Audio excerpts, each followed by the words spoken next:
I am here tonight to tell you about a father who loved his son and a son who loved his dad. The way this story is going to unfold for you is a little bit different because I want to bring it to now.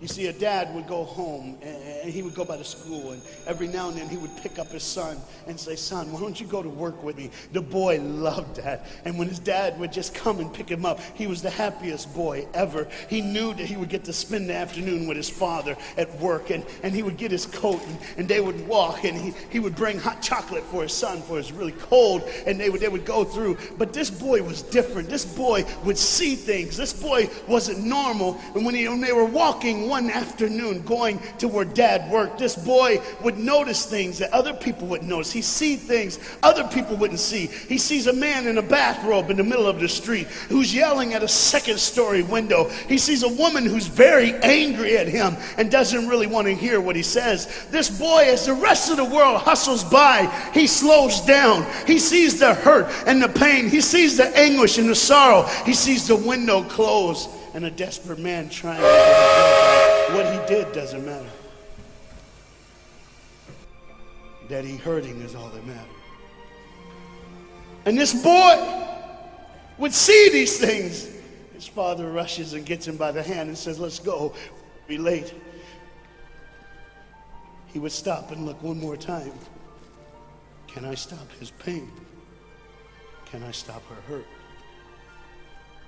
But the boy loved his father. They would go and they would catch the trolley. I think that's what you call it here. We call it a tram. Yeah, I don't know the words. But he would get on there with his dad, and the boy would just notice people. He would look. And that day, one particular, he noticed something as he got on the train. To explain something, as you can hear, there's a train coming, and I got to get through this before the train gets here. He saw a man, he saw a woman. He saw that the man seemed very happy and the woman seemed very sad, and he couldn't understand why they could be together and one be happy and the other be sad. He couldn't understand that, but the little boy knew that there was something wrong. He had this feeling, this instinct that was amazing, how he cared for other people, but he loved none other than his father. He knew his daddy loved him, and as he watched the world and their hurt and their pain, he knew that he would always have a father. But he even noticed this. I need you to understand as you hear this story and get involved in the life of this man and his son. I need you to notice that there's no mom. As they walked through the woods, the boy would say to his father, "Dad, what will I do when I grow up? What will I get to do? Will I get a cool job like yours? How will I work?" He says, "I don't know, but I want to change the world. I want to do something great. I want to do something wonderful. I want to help people. I want to do something that could change the lives of anyone. I just want to be that great. I just want to do something good." And as he walked with his dad would say, "Son, you will be great. You will be awesome. You will change the world. Your life is going to be incredible." But there was a train coming. There's always a train coming. The train is called life. We're all on the train of life, just riding. Whether we realize the truth or not, whether we realize what's happening or not, we're all on that same train tonight. Only God has saw it fit for us to be in the same room, in the same car, for such a time as this. When they get to the edge of the train track, he could see where his father worked. You see the bridge? That's what his dad did. You see, the bridge was very, very important. Boats needed to come to the harbor to get off their goods so they could make money. But trains were coming with people going from one town to the next. Not many cars in Europe, so they couldn't use a lot of that. So many people, not enough roads, so everybody used that train to get from the town to town to get to work and to get home. And one day the train was coming by. What you have to understand is that boy loved going to work with his dad. He would stay right by the river's edge, and he would do what he loved to do the most. Let me explain that. He loved to fish. Anybody like to fish here? Oh, all the guys go, The dad looks at his boy and he says, son, now remember the rules. You got to stay right here because I can see you from the window right here. Don't get out of the sight of this window because you got to stay there so I know you're safe. Catch you something good to eat. But as you can hear, the train's coming. The father's job was cool. If I wasn't a preacher, I wouldn't mind doing that. Get to work. Get grease on you. Even if you didn't have to, you just squirt it on you like you feel like you did something. That's what I would do. There was a boat coming in the harbor. Timing is very essential. I'll go ahead and give you the key. The key is this. There's always a light. Everybody say light. Say it again. One more time. There's a light that the train conductor needs to see. If that light is green, he can go. If it's red, he must stop. You see, God has given us road signs in our life that we must read. Lines that tell us to go and lines that tell us to stop. Whether we read those and believe them or not is up to us. That's why some of you have fallen and you cannot get up. But tonight, that's why I'm here. The boat needed to come through, so he called, and the man said, okay, I got time. It's a long time before the train should come. So he pulls the lever, as you just saw, and the big, huge stone steel bridge, the gears started turning. They started cranking the steam. All of a sudden, gears are moving, and that big, huge bridge is just starting to go up. As it rises higher and higher, he has to watch and make sure everything's set, everything's good, everything's fine. As he looks out the window, he could see everything, but the dad, being a good dad, keeps one eye on his work, but the other eye on his baby. One eye on the world, but the other eye on his children. You think God doesn't know where you are? He keeps one eye on his world and one eye on his child. No matter what you've done or where you've been, it's one eye on the world, but the other eye's on you. He's watched you and he's kept you. Even though your train is coming down the track, he understands that. And even though sometimes, I don't want to get ahead of myself. See the red light? He didn't see it. So many times we don't see the red light. See, to just say the train was early. The boy can hear and see the steam. And he looks and says, Daddy, the train. Daddy, the train's early. Daddy, you got a daddy. Hey, Daddy, the train. Daddy, the train's coming. But the dad was looking at the gears, making sure he had enough oil, making sure there was enough steam to get the bridge back down for the train. And the boy knew one thing. Now listen, the boy knew that his dad one time showed him where the trigger was. It was a red lever. If he pulls it, the train bridge would collapse down fast and the train would be able to come across. All the boy knew was there were people on that train. There were people that needed to be saved. There were people that had, some of them just with their friends having a good time, like everything's fine. They did not know that the bridge was up. They did not know what was coming. They're just living their life like you and me, just going down the road, just being our own thing, doing our own thing. And the dad all of a sudden hears the train coming. He looks and then he said, oh, my son. He looks out and his boy's gone. He's like, oh my God, where's my son? Where's my son? He got to figure out. He looks back just in time to see his son trying to save the day. All he had to do was pull that lever. He reaches in to pull it, and the boy pulls too far, and he falls in the hole. Now it's on the father. And God the Father, did you hear me? God the Father has to make a choice. It's his now. Do I save my son, or do I save the world? But they don't even know. They don't even know. The greatest decision of his life.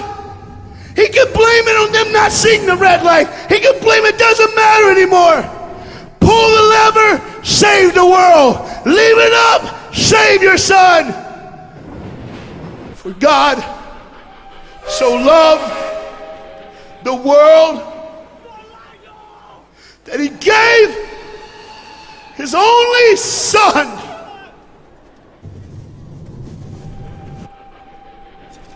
Whosoever believes in him will not perish. 3, 2, 1. It's over. And they didn't even know. They never would know They didn't even know the train goes by. It's fine. Everything's cool. The bridge is down. Just like always. It's always going to be down. Are you hearing me tonight? He gave his only son. For God so loved the world that he gave. And you know what's amazing? I wonder what God did right when his son died on that cross. When he breathed his last breath. When he took that breath and he breathed and it was over. Here's what the Father would have looked like. They didn't even know, just trying to think of their life. Just trying to figure out what they're going to do next. Just thinking about the person they're going to see, the people they're going to hang out with. Just trying to be, just loving, caring. Doesn't matter if you're blind. Doesn't matter if you're putting on a little more makeup, trying to look pretty for somebody, or just wearing another mask. It doesn't matter. God gave his son for you. What will I do when I grow up? Where will I go when I grow up? What can I change? And there was a girl in the bathroom on the train, liquefying her heroin to shoot up one more time. He died for her. He died for her. But in one moment, are you listening? In one moment, as the Bible says, everybody gets a chance. In one moment to see the look of the Father when he knows when you realize what he did for you, when you realize the sacrifice, when you realize he let his son die so that you can live, when you realize what he did, no matter what you're doing, no matter where you're at in this life, no matter what you're a part of, you gotta stop. You gotta stop. Even if it's for 1 second and think, my God, he did it for me. He did it for me. And I pray to God you drop what you're doing. Drop what you're doing. With all the pain and the hurt and the sorrow in the world, he did it for you. That's why you're so quiet. You see, the train's coming. The train's coming. Everybody has things. You have ways of I don't want to do that. I don't want to, but why do I keep doing it? Even Paul said, why do I do? My flesh tells me, and I do what I know is wrong, and I don't do what I know is right. You got to understand tonight, the fight is on, and we can win. We become more than conquerors through Jesus Christ. And I'm not preaching just for me. I'm preaching on behalf of you. But what you got to understand is, there had to be a moment in those 3 days when Jesus died on a Friday and rose again on a Sunday. There had to be this moment. Go ahead, look at the screen. When it was just God and his baby and his son.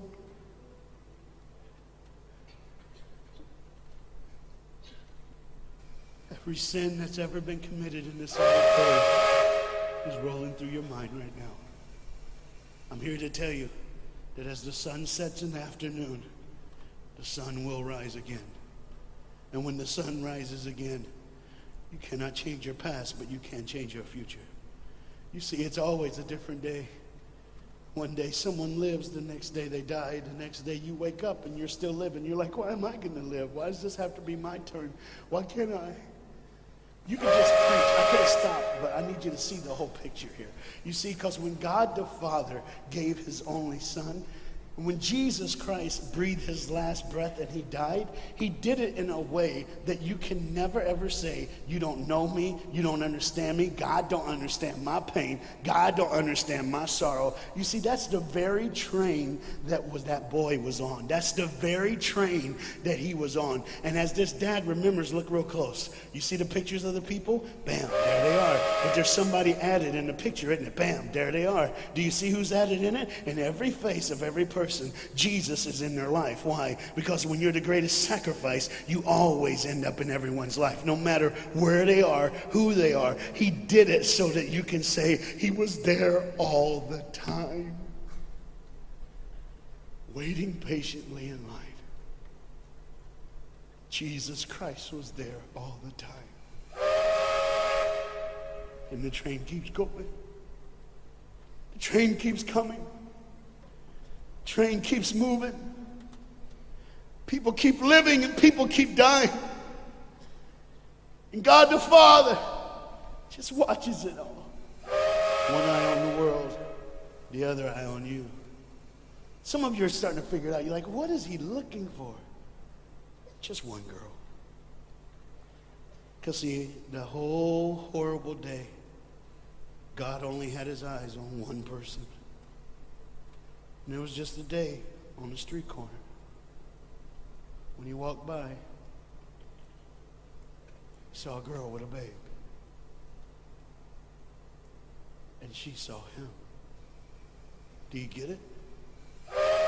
Old things are passed away. Behold, all things become new. He did it so that we can live. No matter what the sin, no matter what the pain, no matter what the sorrow, the sacrifice was perfect. It was perfect. And it was for you. And God the Father watches it all unfold. And all he can say is one word.